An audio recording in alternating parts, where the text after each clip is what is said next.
Today we're reading through Leviticus chapters 11 through 15. Clean and unclean foods, chapter 11. The Lord spoke to Moses and Aaron, saying to them, "Speak to the people of Israel, saying, From among all the land animals, these are the creatures that you may eat. Any animal that has divided hooves, and is cloven-footed, and chews the cud, such you may eat. But among those that chew the cud or have divided hooves, you shall not eat the following: the camel, for even though it chews the cud, it does not have divided hooves. It is unclean for you. The rock badger, for even though it chews the cud, it does not have divided hooves. It is unclean for you. The hare, for even though it chews the cud, it does not have divided hooves. It is unclean for you. The pig, for even though it has divided hooves and is cloven-footed, it does not chew the cud. It is unclean for you. Of their flesh you shall not eat, and their carcasses you shall not touch. They are unclean for you. These you may eat, of all that are in the waters. Everything in the waters that has fins and scales, whether in the seas or in the streams, such you may eat. But anything in the seas or streams that does not have fins or scales, of the swarming creatures in the waters, and among all the other living creatures that are in the waters, they are detestable to you, and detestable they shall remain. Of their flesh you shall not eat, and their carcasses you shall regard as detestable. Everything in the waters that does not have fins and scales is detestable to you. These you shall regard as detestable among the birds. They shall not be eaten. They are an abomination: the eagle, the vulture, the osprey, the buzzard, the kite of any kind, every raven of any kind, the ostrich, the nighthawk, the seagull, the hawk of any kind, the little owl, the cormorant, the great owl, the water hen, the desert owl, the carrion vulture, the stork, the heron of any kind, the hoopoe, and the bat. All winged insects that walk upon all fours are detestable to you. But among the winged insects that walk on all fours, you may eat those that have jointed legs above their feet, with which to leap on the ground. Of them you may eat the locust according to its kind, the bald locust according to its kind, the cricket according to its kind, and the grasshopper according to its kind. But all other winged insects that have 4 feet are detestable to you. Unclean animals. By these you shall become unclean. Whoever touches the carcass of any of them shall be unclean until the evening, and whoever carries any part of the carcass of any of them shall wash his clothes and be unclean until the evening. Every animal that has divided hooves but is not cloven-footed or does not chew the cud is unclean for you. Everyone who touches one of them shall be unclean. All that walk on their paws, among the animals that walk on all fours, are unclean for you. Whoever touches the carcass of any of them shall be unclean until the evening. And the one who carries the carcass shall wash his clothes and be unclean until the evening. They are unclean for you. These are unclean for you among the creatures that swarm upon the earth: the weasel, the mouse, the great lizard according to its kind, the gecko, the land crocodile, the lizard, the sand lizard, and the chameleon. These are unclean for you among all that swarm. Whoever touches one of them when they are dead shall be unclean until the evening. And anything upon which any of them falls when they are dead shall be unclean. Whether an article of wood or cloth or skin or sacking, any article that is used for any purpose, it shall be dipped in the water, and it shall be unclean until the evening, and then it shall be clean. And if any of them falls into any earthen vessel, all that is in it shall be unclean, and you shall break the vessel. Any food that could be eaten shall be unclean if water from any such vessel comes upon it, and any liquid that could be drunk shall be unclean if it was in any such vessel.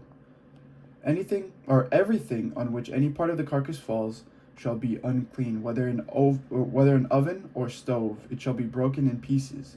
They are unclean, and shall remain unclean for you. But a spring or a cistern holding the water shall be clean, while whatever touches the carcass in it shall be unclean. If any part of their carcass falls upon any seed set aside for sowing, it is clean. But if water is put on the seed, and any part of their carcass falls on it, it is unclean. It is unclean for you. If an animal of which you may eat dies, anyone who touches its carcass shall be unclean until the evening. Those who eat of its carcass shall wash their clothes and be unclean until the evening, and those who carry the carcass shall wash their clothes and be unclean until the evening. All creatures that swarm upon the earth are detestable. they shall not be eaten. Whatever moves on its belly, and whatever moves on all fours, or whatever has many feet, all the creatures that swarm upon the earth, you shall not eat, for they are detestable. You shall not make yourselves detestable with any creature that swarms. You shall not defile yourselves with them, and so become unclean. For I am the Lord your God. Sanctify yourselves, therefore, and be holy, for I am holy. You shall not defile yourselves with any swarming creature that moves on the earth. For I am the Lord, who brought you up from the land of Egypt to be your God. You shall be holy, for I am holy. This is the law pertaining to land animal and bird, and every living creature that moves throughout the waters, and every creature that swarms upon the earth, to make a distinction between the unclean and the clean, and between the living creature that may be eaten and the living creature that may not be eaten. Chapter 12, Purification of Women After Childbirth. The Lord spoke to Moses, saying, Speak to the people of Israel, saying, If a woman conceives and bears a male child, she shall be ceremonially unclean for 7 days, as at the time of her menstruation she shall be unclean. On the 8th day, the flesh of his foreskin shall be circumcised. Her time of blood purification shall be 33 days. She shall not touch any holy thing or come into the sanctuary until the days of her purification are completed. If she bears a female child, she shall be unclean for 2 weeks, as in her menstruation. Her time of blood purification shall be 66 days. When the days of her purification are completed, whether for a son or for a daughter, she shall bring to the priest at the entrance of the tent of meeting a lamb in its first year for a burnt offering, and a pigeon or a turtle dove for a sin offering. He shall offer it before the Lord and make atonement on her behalf, that she shall be clean from her flow of blood. This is the law for her. This is the law for her who bears a child, male or female. If she cannot afford a sheep, she shall take 2 turtle doves and 2 pigeons, one for a burnt offering and the other for a sin offering, and the priest shall make atonement on her behalf, and she shall be made clean. Leprosy, varieties and symptoms. Chapter 13. The Lord spoke to Moses and Aaron, saying, When a person has the skin of his body a swelling, or an eruption, or a spot, and it turns into a leprous disease on the skin of his body, he shall be brought to Aaron the priest, or to one of his sons the priests. The priest shall examine the disease on the skin of his body, and if the hair in the diseased area has turned white, and the disease appears to be deeper than the skin of his body, it is a leprous disease. After the priest has examined him, he shall pronounce him ceremonially unclean. But if the spot is white in the skin of his body, and appears no deeper than the skin, and the hair in it has not turned white, the priest shall confine the diseased person for 7 days.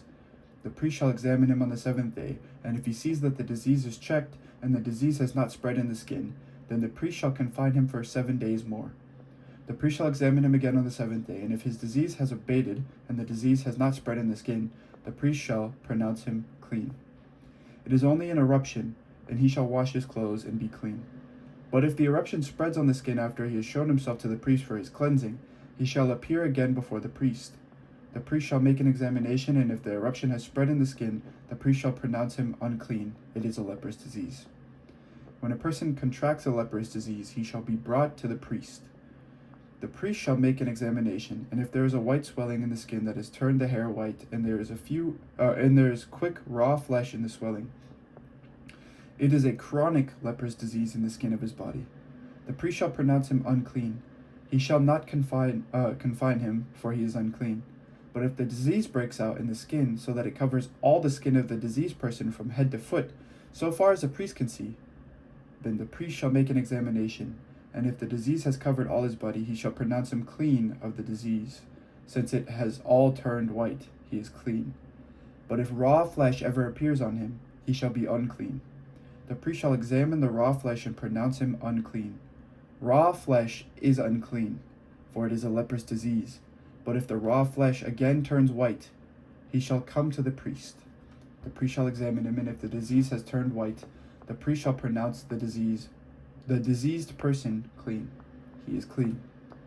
When there is on the skin of one's body a boil that is healed, and in the place of the boil there appears a white swelling or a reddish white spot, it shall be shown to the priest. The priest shall make an examination, and if it appears deeper than the skin, and its hair has turned white, the priest shall pronounce him unclean. This is a leprous disease, broken out in the boil. But if the priest examines it, and the hair on it is not white, nor is it deeper than the skin, but has abated, the priest shall confine him for 7 days. If it spreads in the skin, the priest shall pronounce him unclean. It is diseased. But if the spot remains in one place and does not spread, it is the scar of the boil. The priest shall pronounce him clean. Or, when the body has a burn on the skin and the raw flesh of the burn becomes a spot, reddish white or white, the priest shall examine it. If the hair in the spot has turned white and it appears deeper than the skin, it is a leprous disease. It is broken out in the burn, and the priest shall pronounce him unclean. This is a leprous disease. But if the priest examines it, and the hair in the spot is not white, and it is not deeper than the skin, but has abated, the priest shall confine him for 7 days. The priest shall examine him on the 7th day. If it is spreading in the skin, the priest shall pronounce him unclean. This is a leprous disease. But if the spot remains in one place and does not spread in the skin, but has abated, it is a swelling from the burn, and the priest shall pronounce him clean, for it is the scar of the burn. When a man or woman has a disease on the head or in the beard, the priest shall examine the disease. If it appears deeper than the skin and the hair in it is yellow and thin, the priest shall pronounce him unclean. It is an itch, a leprous disease of the head or the beard. If the priest examines the itching disease, and it appears no deeper than the skin, and there is no black hair in it, the priest shall confine the person with the itching disease for 7 days. On the 7th day, the priest shall examine the itch.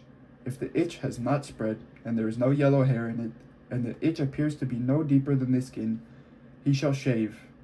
But the itch he shall not shave. The priest shall confine the person with the itch for 7 days more. On the 7th day, the priest shall examine the itch, and if the itch has not spread in the skin, and it appears to be no deeper than the skin, the priest shall pronounce him clean. He shall wash his clothes and be clean. But if the itch spreads in the skin after he was pronounced clean, the priest shall examine him. If the itch has spread in the skin, the priest need not seek for the yellow hair, he is unclean. But if in his eyes the itch is checked, and the black hair has grown in it, the itch is healed, he is clean, and the priest shall pronounce him clean. When a man or woman has spots on the skin of the body, white spots, the priest shall make an examination, and if the spots on the skin of the body are a dull white, it is a rash that is broken out on the skin. He is clean. If anyone loses the hair from his head, he is bald, but he is clean. If he loses the hair from his forehead and his temples, he has a baldness of the forehead, but he is clean. But if there is on the bald head or the bald forehead a reddish white disease spot, it is leprous disease breaking out on his bald head or his bald forehead. The priest shall examine him, and if the disease swelling is reddish white on his bald head or on his bald forehead, which resembles a leprous disease in the skin of the body, he is leprous, he is unclean. The priest shall pronounce him unclean, the disease is on his head. The person who has the leprous disease shall wear torn clothes, and let the hair of his head be disheveled, and he shall cover his upper lip and cry out, "Unclean, unclean." He shall remain unclean as long as he has the disease. He is unclean. He shall live alone. His dwelling shall be outside the camp. Concerning clothing, when a leprous disease appears in it, in woolen or linen cloth, in warp or woof or of linen or wool, or in a skin or in anything made of skin, if the disease shows greenish or reddish in the garment, whether in warp or woof or in skin or in anything made of skin, it is leprous disease, and shall be shown to the priest. The priest shall examine the disease and put the diseased article aside for 7 days. He shall examine the disease on the 7th day. If the disease has spread in the cloth, in warp or woof, or in the skin, whatever be the use of the skin, this is a spreading leprous disease. It is unclean.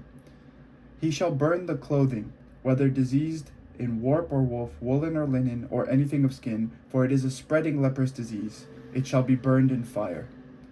If the priest makes an examination and the disease has not spread in the clothing, in warp or woof, or in anything of skin, the priest shall command them to wash the article in which the disease appears, and he shall put it aside for 7 days more.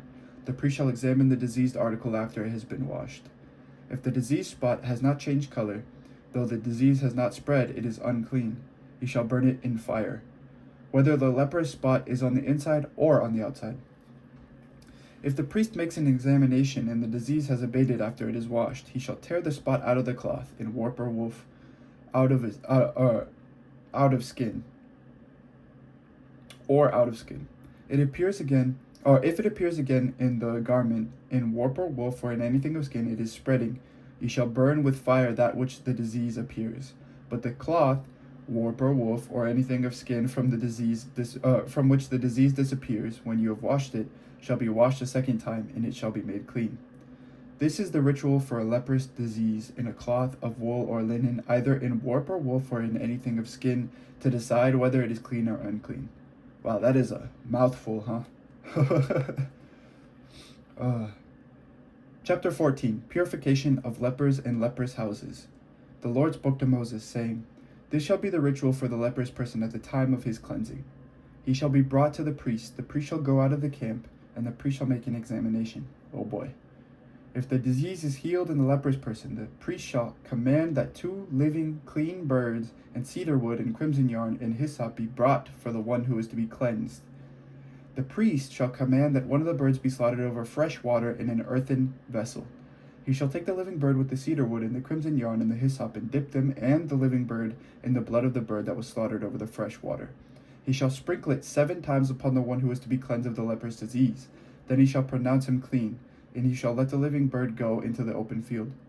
The one who is to be cleansed shall wash his clothes and shave off all his hair and bathe himself in water, and he shall be clean. After that he shall come out into the camp, but shall live outside his tent for 7 days. On the 7th day he shall shave all his hair, of head, beard, eyebrows. He shall shave all his hair. Then he shall wash his clothes and bathe his body in water, and he shall be clean.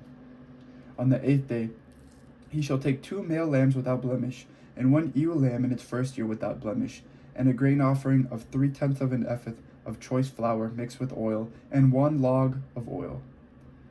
The priest who cleanses shall set the person to be cleansed along with these things before the Lord at the entrance of the tent of meeting. The priest shall take 1 of the lambs and offer it as a guilt offering, along with the log of oil, and raise them as an elevation offering before the Lord.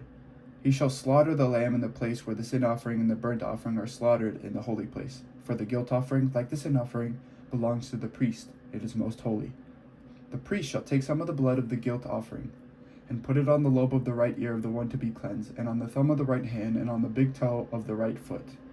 The priest shall take some of the log of oil, and pour it into the palm of his own left hand, and dip his right finger in the oil that is in his left hand, and sprinkle some oil with his finger 7 times before the Lord.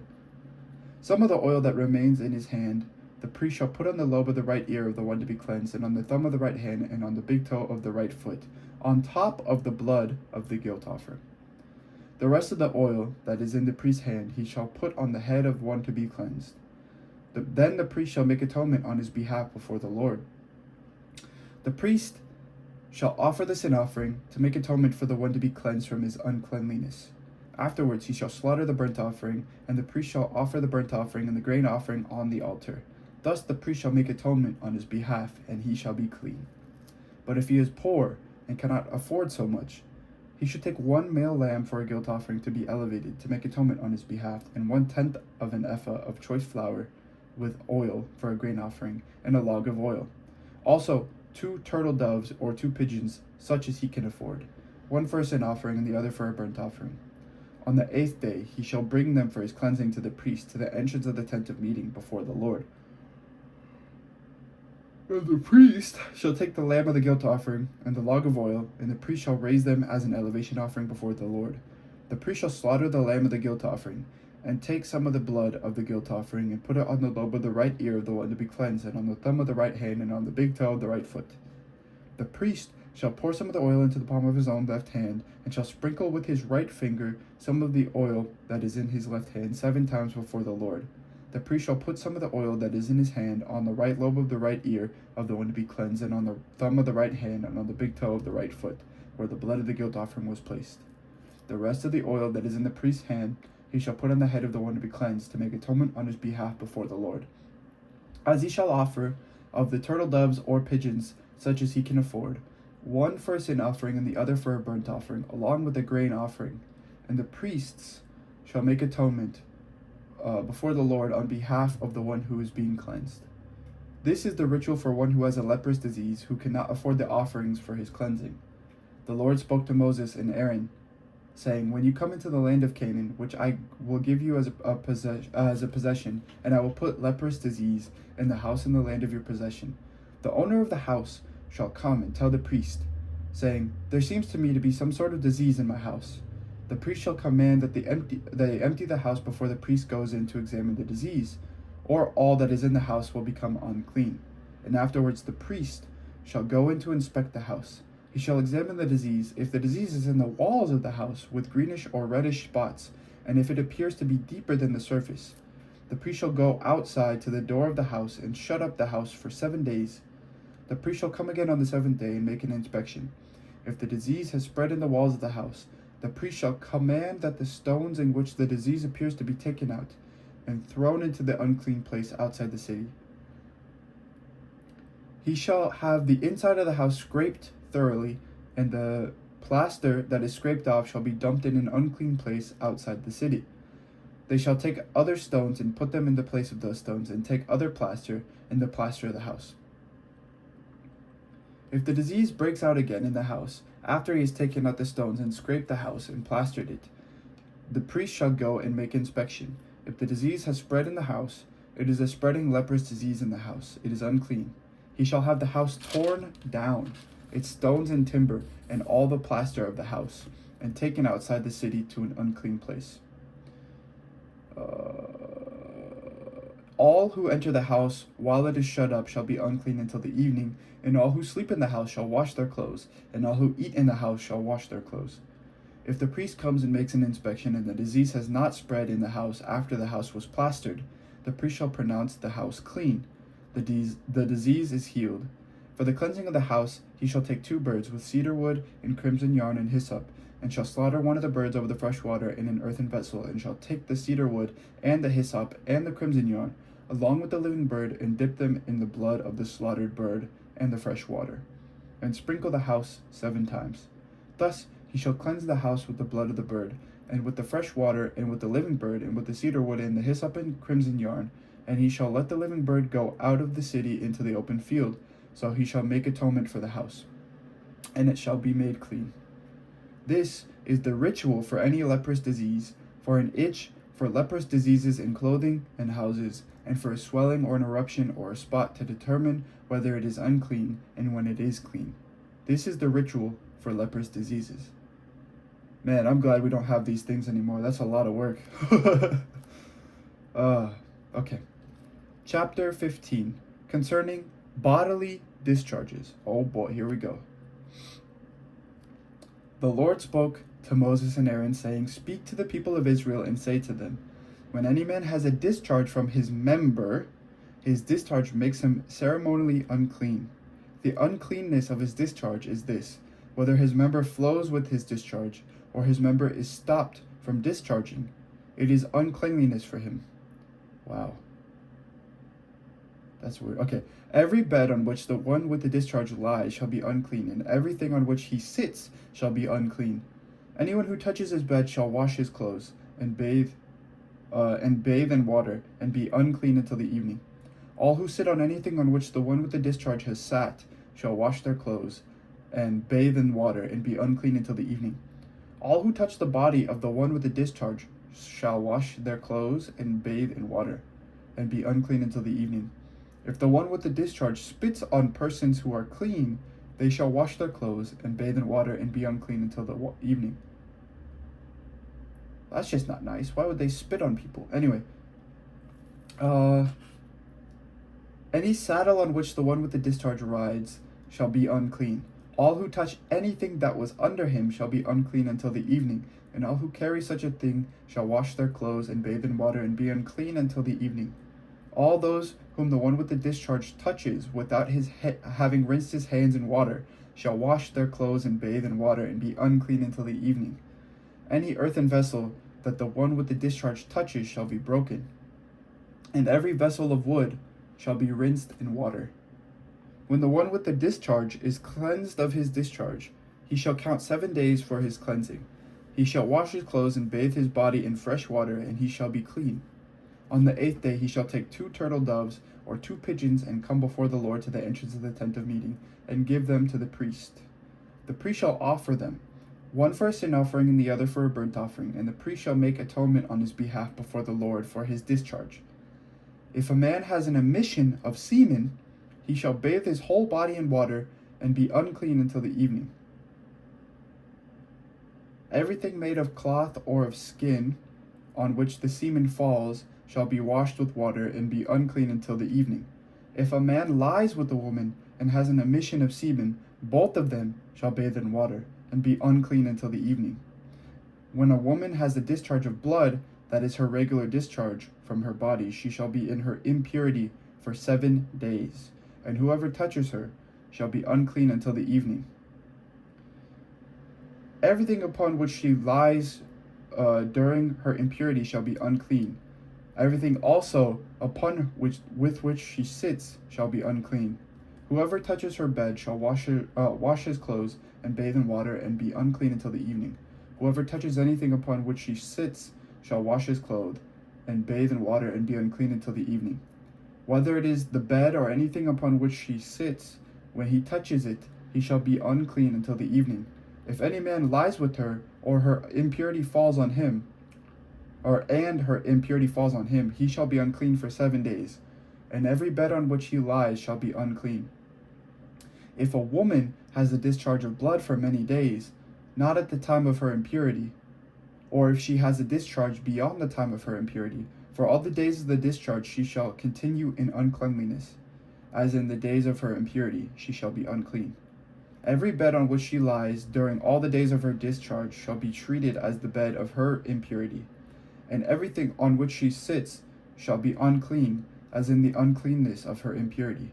Whoever touches these things shall be unclean, and shall wash his clothes and bathe in water and be unclean until the evening.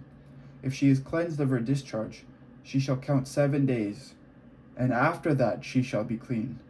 On the 8th day she shall take 2 turtle doves or 2 pigeons and bring them to the priest at the entrance of the tent of meeting.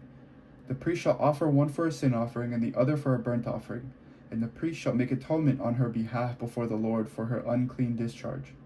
Thus you shall keep the people of Israel separate from their uncleanliness, so that they do not die in their uncleanliness by defiling my tabernacle that is in their midst. This is the ritual for those who have a discharge, for him who has an emission of semen, becoming unclean thereby, for her who is in the infirmity of her period, for anyone, male or female, who has a discharge, and for the man who lies with a woman who is unclean. Wow. Wow. This is the word of the Lord. Thanks be to God. That's crazy. I can't even imagine that. So every single man who has a wife, and that wife has her period, both of them are just gonna be unclean for at least 7 days, right? That's kind of crazy, right? That seems crazy to me in our modern times, but wow. So then if a man and wife have sex, then they're unclean too, right? That's interesting as well. I'm glad all of these rituals and uncleanliness is taken care of with the blood of Jesus, because I don't know how that would be today. I don't want to sacrifice a bird every month or every couple of weeks. That would be a lot of birds dead. What do you think? Especially for how many people are alive today. Anyway, that's enough yapping. Okay. Thank you for listening, and have a blessed day. God bless. Take care.